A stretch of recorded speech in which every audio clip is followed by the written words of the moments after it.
पढ़ने के लिए रात रात भर जाग रहे हैं, पढ़ने के लिए रात रात भर जाग रहे हैं, नौकरी की चाह में हर रोज भाग रहे हैं। बेरोजगारी का दर्द उनसे पूछो यारो, जो युवा बूढ़े मां बाप से पैसा मांग रहे हैं।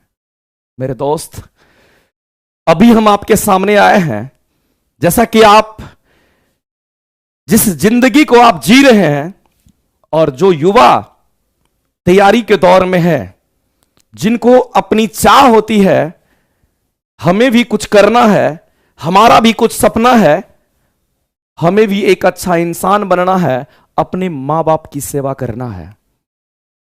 और कब तक आप चुप बैठे रहोगे? क्योंकि हमारी सरकार की बात हम करें तो शायद हमारे लिए बहुत दर्द की बात होती है, बहुत दुख की बात होती है, लेकिन मैं कहना चाहता हूं उन सरकारों से भी और आपसे भी मैं कहना चाहता हूं कि चुनाव में बड़े बड़े वादे लेकर जनता के बीच आते हैं, चुनाव में बड़े बड़े वादे लेकर जनता के बीच आते हैं और जीतने के बाद बेरोजगारों को रोजगार भी नहीं दे पाते हैं। मेरे दोस्त, बहुत दर्द है, हमारे अंदर बहुत दर्द है, क्योंकि आप जिस सीढ़ी से ऊपर आए हो उस सीढ़ी पर हम भी हुआ करते थे। शायद अगर उन दिनों को हम याद करते हैं तो बहुत रोना आता है। दिन दिन भर मेहनत करते थे, रात रात भर मेहनत करते थे और एक एक पैसे को सोचते थे कि कहां खर्च करना है और कितनी जल्दी हमें कोई नौकरी मिले कि हम कुछ अच्छा कर पाए।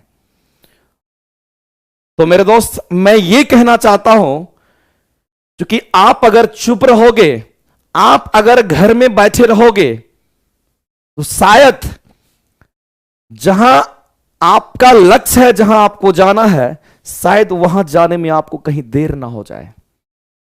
क्योंकि समय का खेल होता है। अगर सही समय पर सही डिसीजन आप लेते हो तो आप सही जगह सच में आप जाते हो। और मैं आपसे कहना चाहता हूं, क्योंकि दर्द हमें इसलिए है क्योंकि हम बहुत सारे बच्चों के बीच रहते हैं, हम उनकी जिंदगी देखते हैं और जिस जिंदगी से हम भी निकल करके आए हैं, शायद ये दर्द दूसरा कोई नहीं समझेगा, जो स्टूडेंट ही समझ सकता है। मेरे दोस्त, आपकी वैकेंसी अभी आप देखेंगे 4 साल से वैकेंसी का कोई कैलेंडर नहीं है। हमारे आरआरबी रेलवे की मैं बात करना चाह रहा हूं, क्योंकि आप देख पा रहे होंगे रेलवे वैकेंसी जो हमारा अभी तक रुका हुआ है, इनका कोई कैलेंडर नहीं है। चलो, कैलेंडर तो जारी नहीं हुआ, कोई दिक्कत नहीं, अब जारी हो जाना चाहिए, लेकिन मैं यह कहना चाहता हूं कि आपकी वैकेंसी रुकी हुई है, जिससे हमारे ऐसे बड़े भाई लोग हैं, हमारे दोस्त लोग हैं, हमारे ऐसे छोटे भाई लोग हैं जो तैयारी की दौर में है, जिनको लगता है कि हमें कुछ करना है और उनकी वैकेंसी नहीं आ रही है। हो सकता है कहीं उनका एज उस रेंज से बाहर ना हो जाए, क्योंकि उनका दर्द वही समझ सकता है। मुझे याद है, एक बच्चे हमारे राजस्थान से फोन करते हैं, बोलते हैं कि सर, काश आप अगर हमें 6 महीने पहले, 1 साल पहले मिल गए होते तो शायद आज हम बहुत ऊपर होते, क्योंकि आज मेरा एज निकल गया और मैंने लास्ट में आपसे मात्र 1 महीने ग्रुप डी के टाइम में आपका सेट लिया था और उससे काफी बेनिफिट हुआ। आज भी उनका दर्द देखते हैं और वैसे करोड़ों बच्चे हैं और मैं तो सबके बीच रहता हूं। इसीलिए मेरे दोस्त, अगर आप में दर्द है तो आपसे ज्यादा कहीं ना कहीं हमें भी दर्द है, क्योंकि रास्ता तो हमने वही चूज किया था। और एक बात मैं आपको बता दूं, कैसे पैसा आता है आपके लाइफ में, कैसे वो मां बाप आपको पैसा देते हैं, कितना मेहनत करके आपको पैसा देते हैं, शायद वो आपको पता होगा, शायद उनको पता होगा जिनको उस पैसे की वैल्यू पता होती है। बड़े बड़े अमीर लोगों को पता नहीं चलेगा, इसमें जो गरीब बच्चे होते हैं, जिनके जिनके पापा मजदूरी करके एक एक पैसा जुटा करके उनको भेजते हैं कि बेटा काम चला लेना और इस मंथ में तुम्हारे लिए इतना ही पैसा है, सच बता रहा हूं, वो दर्द हमें लगता है कि बहुत ऐसा समय आपके लिए भी आता होगा कि आपके आंसू निकल जाते होंगे। लेकिन मेरे दोस्त, आपको हिम्मत नहीं हारना है। एक गॉड है और दूसरा आपके माता पिता और तीसरा आपके गुरुजन हैं। अगर इनकी बातों में आप रहेंगे तो शायद दुनिया की कोई ताकत नहीं आपको डिमोटिवेट कर सकता है। बस मैं ये कहना चाहता हूं, हक के लिए लड़िए और आपका हक है। हक मांगना जो है ये कोई गुनाह नहीं है। अगर आप सच्चे हो, सही हो, तो आप हमेशा अपने हक के लिए लड़ोगे। तो मैं आपसे कहना चाहता हूं मेरे दोस्त कि बेरोजगारी तोड़ देती है युवाओं का हौसला। बेरोजगारी तोड़ देती है युवाओं का हौसला। इनका साहस बढ़े, सरकार लो वो फैसला। मैं चाहता हूं कि हर एक युवा की आवाज सरकार के कानों तक पहुंचे और सरकार को एक डिसीजन लेना चाहिए उन बेरोजगारी पर, क्योंकि हमारे लाखों करोड़ों युवा फॉर्म भरते हैं। आप देखिएगा, अगर 1000 सीट की भी कोई वैकेंसी आती है, लाखों लाखों फॉर्म उसमें भरे जाते हैं। इसी से पता चलता है कितने लोग रोजगार के लिए तरस रहे हैं। और शायद वो दर्द उस स्टूडेंट को ही बस पता होता है, जो उनके लिए हकदार हैं, जो उतनी मेहनत करते हैं, उनके अंदर जरूर वो दर्द होगा जिस चीज को मैं बयां कर रहा हूं आपके सामने। क्योंकि मेरे दोस्त, आपको थोड़ा आवाज उठाना है। और आप जैसा कि देखते हैं, आप घर जाते हैं और अभी से आपको फीलिंग आती होगी, हमको तो लगता है कि कुछ ऐसे बच्चे होते हैं कि घर भी नहीं जाते हैं बहुत बहुत दिनों तक, क्योंकि उनको शर्म आती है कि अभी तक हमें जॉब नहीं मिली है। क्यों ऐसा हो रहा है? वो आपका दोष नहीं है। मैं पर्टिकुलरली आपको नहीं कह सकता हूं, आप में कमी नहीं है, वो हमारे सिस्टम में कहीं ना कहीं है। क्योंकि आज आप घर से भाग रहे हो, आज आप अपने मम्मी पापा जो आपके खेत में काम करके, मजदूरी करके पढ़ा रहे हैं, आप उनके सामने नतमस्तक हो जाते हो। लेकिन आपको नतमस्तक नहीं होना है कि उसी मां बाप ने आपको जन्म दिया है और सर को ऊंचा करके चलने का। इसलिए अपने हक के लिए आपको लड़ना पड़ेगा, सरकार को जगाना पड़ेगा, सरकार को वही वादे याद दिलाने होंगे, क्योंकि आपको सफल इंसान बनना है।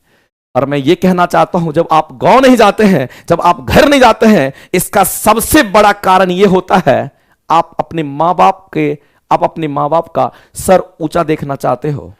और दूसरी बात मैं कहना चाहता हूं, ताना मारने से पहले कोई सोचता नहीं है, ताना मारने से पहले कोई सोचता नहीं है, बेरोजगारों का हाल कोई पूछता नहीं है। मेरा दोस्त, एक गुरुजन है जो आपको समझ सकता है। और मैं कहना चाहता हूं कि ये रेलवे वैकेंसी जो 2023 के लिए है, इसके लिए जग जाइए आप लोग। और ये आपका 20 फरवरी 2023, और इस डेट को अपना एक सपना बना लेना कि ये डेट हमारे लिए यादगार हो जाए। और मैं कहना चाहता हूं, इसके लिए आपको एक ऑनलाइन के माध्यम से आपको एक ट्विटर कैंपेन करना पड़ेगा, क्योंकि आपके पास बस और बस यही एक सीधा और सटीक रास्ता है जिससे आप सरकार तक पहुंच सकते हैं। मे भी अगर ऐसे चल करके जाएंगे तो हो सकता है कि आप नहीं पहुंच पाए, लेकिन करोड़ों लाखों युवा अपनी बात को इसके माध्यम से सटीक और सही तरीके से पहुंचा सकते हैं।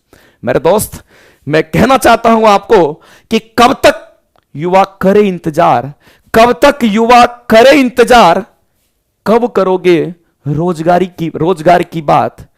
आपको चुप नहीं होना है, आपको जगना है।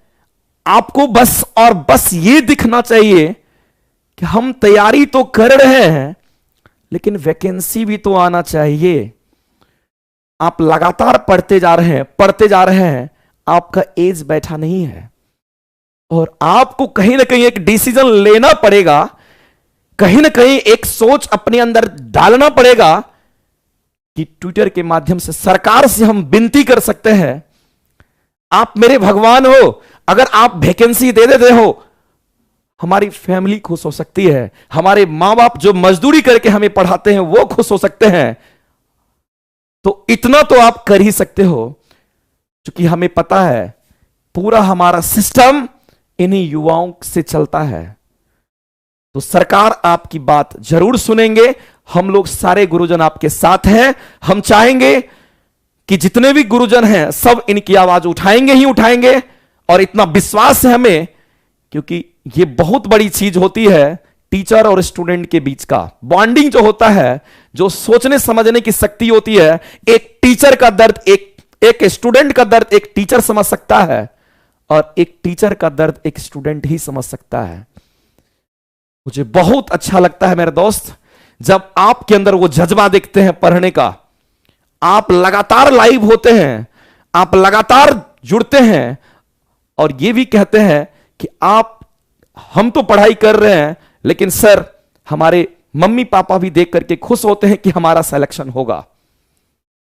उन मां पापा को 4 बार सलाम करो, 4 बार प्रणाम करो, सुबह शाम करो, क्योंकि वो आपके लिए बहुत बड़े भगवान हैं। और मैं कहना चाहता हूं, आपको लड़ना है, और लड़ना है सही चीज के लिए आपको लड़ना है। इसीलिए थोड़ा तैयार हो जाइए, और ट्विटर कैंपेन जो हमारा होगा इसमें सब लोग पार्टिसिपेट कीजिए और अपनी आवाज को सरकार तक पहुंचाइए। और हम लोग इसके बाद मिलते हैं, नेक्स्ट वीडियो हमारा ट्विटर कैंपेन के साथ होगा, और हम चाहेंगे सारे युवा अपनी आवाज को बुलंद करें और सरकार तक अपनी मीठी आवाज को पहुंचाने का कोशिश करें। तो चलिए, थैंक यू वेरी मच। फिर मिलते हैं हम लोग नेक्स्ट, हम लोग ट्विटर कैंपेन करेंगे। उससे पहले आपको हैशटैग जारी कर दिया जाएगा, और हैशटैग जारी होगा, उसी हैशटैग को आप यूज करना है आपको, और हर एक बच्चे को ट्वीट करना है। आप व्हाट्सएप चलाते हो, आप यूट्यूब देखते हो, आप पढ़ाई करते हो, लेकिन एक ट्वीट करने में आपका कुछ नहीं जाएगा। और ये वादा कीजिए कि हमें ये करना है तो करना है, और ये 20 फरवरी जो 2023 आप देख पा रहे होंगे, इसी दिन करना है आपको। तो हम कोशिश करेंगे करोड़ों युवाओं का ट्वीट हमारे सरकार तक जाए, पीएमओ तक पहुंचे, और आपकी बात को सुन करके जरूर उनको एक डिसीजन लेना पड़ेगा। चलिए, थैंक यू, हम लोग मिलते हैं फिर। Okay, bye.